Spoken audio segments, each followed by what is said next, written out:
Hello बच्चों, स्वागत है आपका बिहार बोर्ड आर्ट्स क्लासेस में। तो कैसे हैं आप लोग? आई होप आप लोग अच्छे होंगे और अच्छे से पढ़ाई भी कर रहे होंगे।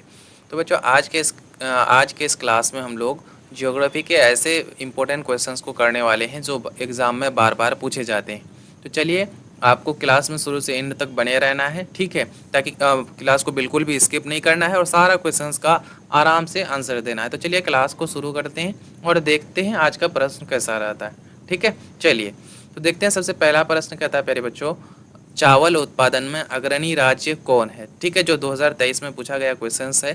ठीक है, केरल, गोवा, महाराष्ट्र, ठीक है, उसके बाद पश्चिम बंगाल। तो प्यारे बच्चों बताइए आप लोग, चावल उत्पादन में अग्रणी राज्य बाबू याद रखिएगा कौन था? तो पश्चिम बंगाल। ठीक है, आप लोग को पश्चिम बंगाल याद रखना है। चलिए आगे देखिएगा प्यारे बच्चों, क्वेश्चन नंबर 2 कहता है कपास उत्पादन में अग्रणी राज्य है। ठीक है, ये भी 2023 में पूछा गया क्वेश्चन है। तो आपको बताना है गुजरात, ठीक है, झारखंड, बिहार या फिर उड़ीसा। प्यारे बच्चों आपको ध्यान रखना है, कपास उत्पादन में अग्रणी राज्य कौन है? तो गुजरात है। ठीक है, हम लोग का गुजरात क्या होगा? राइट आंसर हो जाएगा। चलिए आगे देखिएगा, क्वेश्चन नंबर 3 कहता है बाबू, निम्न में से किस में टैनिन पाई जाती है? ठीक है, ये भी 2023 में पूछा गया क्वेश्चन है। चाय में टैनिन पाई जाती है, कॉफ़ी में, गन्ना में या फिर प्यारे बच्चों कपास में? तो आपको ध्यान रखना है प्यारे बच्चों, ठीक है, टैनिन जो है ना किस में पाई जाती है? तो ध्यान रखिएगा, टैनिन जो होता है ना वो चाय में पाई जाती है, यानी कि चाय हम लोग का राइट ऑप्शन हो जाएगा। चलिए आगे देखिएगा, क्वेश्चन नंबर जो है ना 4 कहता है कि हरित क्रांति में किस फसल का सर्वाधिक उत्पादन था? ठीक है, जल्दी फटाफट बताइए। हरित क्रांति में, ठीक है, हरित क्रांति में किस फसल का सर्वाधिक उत्पादन था? ये 22 का पूछा गया क्वेश्चन है। सोयाबीन का, चना का, गेहूं का या फिर प्यारे बच्चों कपास का? तो ध्यान रखना बाबू, किसका? गेहूं का। ठीक है, कि सबसे अधिक उत्पादन किस फसल का था हरित क्रांति में? तो प्यारे बच्चों गेहूं का ध्यान रखना आप सभी बच्चे को। ठीक है, चलिए गेहूं क्या होगा यहाँ पे? राइट हो जाएगा। चलिए आगे देखिएगा बाबू, क्वेश्चन नंबर जो है ना क्वेश्चन नंबर 5 कहता है अरेबिका संबंधित है। अरेबिका प्यारे बच्चों किससे संबंधित है? आप लोग को बताना जल्दी फटाफट, अरेबिका किससे संबंधित है बाबू? ठीक है, तो अरेबिका जो है ना प्यारे बच्चों आपको ध्यान रखना है, अरेबिका किससे संबंधित है? चाय से, कॉफ़ी से, गन्ना से या फिर प्यारे बच्चों धान से? ठीक है, तो प्यारे बच्चों आपको ध्यान रखना है, अरेबिका किससे? कॉफ़ी से संबंधित होता है, ध्यान रखिएगा आप लोग। ठीक है, चलिए आगे देखिएगा, क्वेश्चन नंबर जो है ना 6 कहता है ज्वार उत्पादन में अग्रणी राज्य है। 22 में पूछा गया क्वेश्चन है। ठीक है, ज्वार उत्पादन में अग्रणी राज्य कौन है? महाराष्ट्र है, उड़ीसा, गोवा, मेघालय। तो ध्यान रखना बाबू, आपको महाराष्ट्र जो है ना ज्वार उत्पादन में अग्रणी राज्य है। चलिए महाराष्ट्र क्या होगा यहाँ पे? राइट होगा। आगे देखिएगा बाबू, क्वेश्चन नंबर 7 कहता है निम्न में से कौन जूट उत्पादक राज्य है? ये भी 22 का पूछा गया क्वेश्चन है। ठीक है, तमिलनाडु, कर्नाटक, असम या फिर पंजाब? प्यारे बच्चों आपको ध्यान रखना, जूट उत्पादक राज्य कौन है? असम है, यानी कि असम हम लोग का यहाँ पे राइट हो जाएगा। चलिए आगे देखिएगा बाबू, क्वेश्चन नंबर 8 कहता है रवि फसल की बुआई कब होती है? अक्टूबर नवंबर में, मार्च अप्रैल में, जून जुलाई में या फिर इनमें से कोई नहीं? ठीक है, तो आप लोग को पता होगा बाबू, रवि फसल जो होता है ना उसकी बुआई कब होती है? अक्टूबर नवंबर में। ठीक है, चलिए आगे देखिएगा, क्वेश्चन नंबर 9 कहता है क्वेश्चन नंबर 9 कहता है प्यारे बच्चों, निम्नलिखित में कौन रेशेदार फसल है? 2020 का पूछा गया क्वेश्चन है। ठीक है, कॉफ़ी, चाय, गेहूं हो गया, ठीक है, या फिर कपास बाबू? तो ध्यान रखना प्यारे बच्चों आपको कि रेशेदार फसल कौन है? तो कपास जो है ना हम लोग का रेशेदार फसल होता है। ठीक है, चलिए आगे देखिएगा बाबू, क्वेश्चन नंबर 10 कहता है हरित क्रांति संबंधित है। हरित क्रांति जो होता है ना प्यारे बच्चों, ये किससे संबंधित है? तो आप लोग को ध्यान रखना है, खाद्यान्न उत्पादन से, चाय उत्पादन से, दूध उत्पादन से या फिर इनमें से कोई नहीं बाबू? तो आप लोग को पता होगा प्यारे बच्चों, हरित क्रांति जो है ना संबंधित किससे है? खाद्यान्न उत्पादन से, यानी कि खाद्यान्न ऑप्शन को जो है ना हम लोग का यहाँ पे राइट हो जाएगा। चलिए आगे देखेगा प्यारे बच्चों, क्वेश्चन नंबर 11 का था निम्न में से कौन भूमि निम्नीकरण का कारण है? भूक्षारता, ठीक है, मृदा अपरदन, जल जमाव या फिर इनमें से सभी? तो प्यारे बच्चों आपको पता होगा, भूमि निम्नीकरण का जो कारण होता है ना इनमें से सभी होता है। तो इनमें से सभी हम लोग का क्या होगा यहाँ पे? राइट हो जाएगा। चलिए आगे देखिएगा बाबू, क्वेश्चन नंबर 12 कहता है भारत में हरित क्रांति शुरू हुई थी, कब शुरू हुआ था? 1950 के दशक में, 1960 के दशक में, ठीक है, 1970 के दशक में, 1980 के दशक में? तो प्यारे बच्चों आपको पता होगा, हरित क्रांति की जो शुरुआत हुई थी 1960 के दशक में हुई थी। ठीक है, चलिए 1960 क्या होगा हम लोग यहाँ पे? राइट हो जाएगा। चलिए आगे देखिएगा, क्वेश्चन नंबर 13 कहता है निम्नलिखित में कौन भारतीय कृषि की समस्या है? ठीक है, बताइए फटाफट। निम्नलिखित में कौन जो है ना भारतीय कृषि की समस्या है, 2018-20 में पूछा गया क्वेश्चन है। निम्न उत्पादकता, विखंडित जोत, अनियमित मानसून या फिर इनमें से सभी। तो प्यारे बच्चों आपको ध्यान रखना है, भारतीय कृषि की समस्या जो है ना इनमें से सभी है। निम्न उत्पादकता भी है, विखंडित जोत भी है, अनियमित मानसून भी है। तो इनमें से सभी हम लोग का यहाँ पे राइट हो जाएगा। ठीक है, चलिए आगे देखिएगा। वो क्वेश्चन नंबर 14 कहता है दक्षिण भारत में सिंचाई का मुख्य स्रोत कौन है। ठीक है, 21 में पूछा गया क्वेश्चन है। नहर है, नलकूप है, तालाब है, इनमें से कोई नहीं। तो पहले बच्चों आपको ध्यान रखना होगा कि दक्षिण भारत में सिंचाई का मुख्य स्रोत तालाब होता है। ठीक है, तालाब क्या होगा यहाँ पे हम लोग का राइट हो जाएगा। चलिए आगे देखिएगा, जो आगे कहता है निम्न में से कौन पेय फसल है। ठीक है, 2017 में पूछा गया क्वेश्चन है। चाय, कॉफी, इनमें से दोनों या फिर इनमें से कोई नहीं। पहले बच्चों आपको पता होगा पेय फसल यानी कि पीने वाला फसल चाय कॉफी दोनों होता है। ठीक है, तो हम लोग का सी जो है ना दोनों राइट हो जाएगा।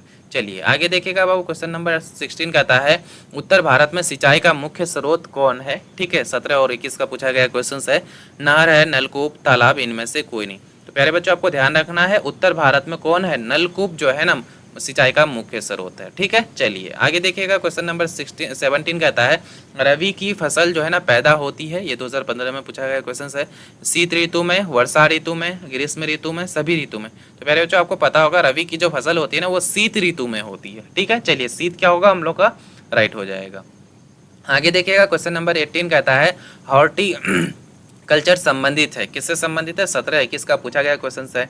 फूल से, दाल से, अन्न से या फिर फल और सब्जी से। तो पहले बच्चों आपको ध्यान रखना है हॉर्टिकल्चर जो है ना वो किससे संबंधित होता है, फल और सब्जी से। ठीक है, चलिए आगे देखिएगा। क्वेश्चन नंबर 19 कहता है बिहार के लोग किस भाषा परिवार समूह से संबंधित हैं, 2012 का पूछा गया क्वेश्चन है। ठीक है, ऑस्ट्रिक, द्रविडियन, ठीक है, या फिर यूरोपियन या फिर चीनी। तो पहले बच्चों आपको ध्यान रखना है बिहार के लोग जो है ना किस भाषा परिवार समूह से संबंधित है, तो ध्यान रखना है। ठीक है, द्रविडियन से।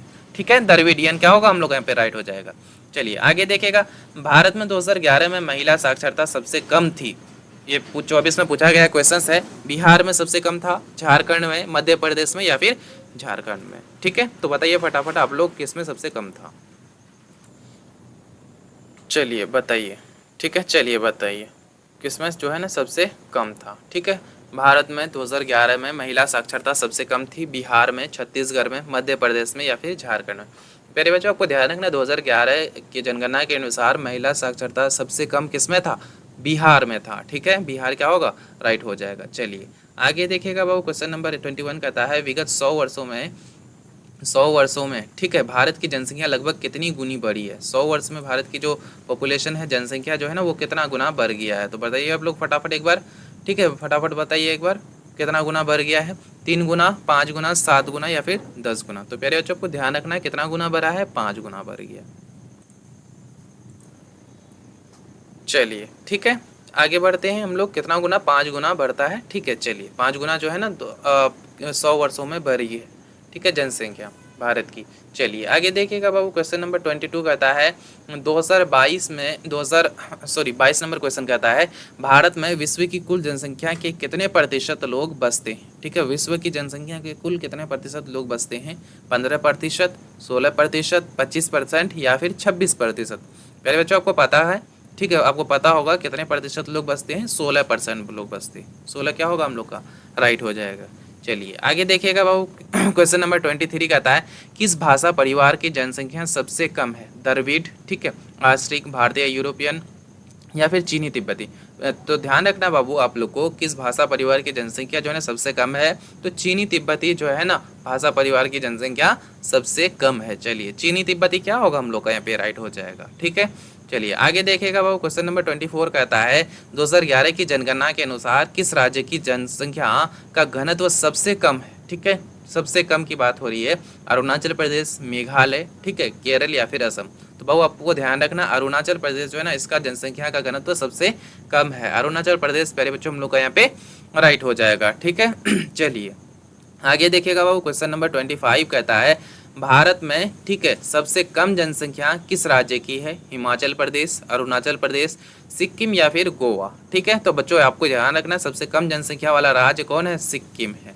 ठीक है, चलिए आगे बढ़ते हैं, सिक्किम हम लोग यहाँ पे राइट हो जाएगा। ठीक है, चलिए आगे देखिएगा बाबू क्वेश्चन नंबर 26 कहता है 2011 की जनगणना के अनुसार बिहार की जनसंख्या थी।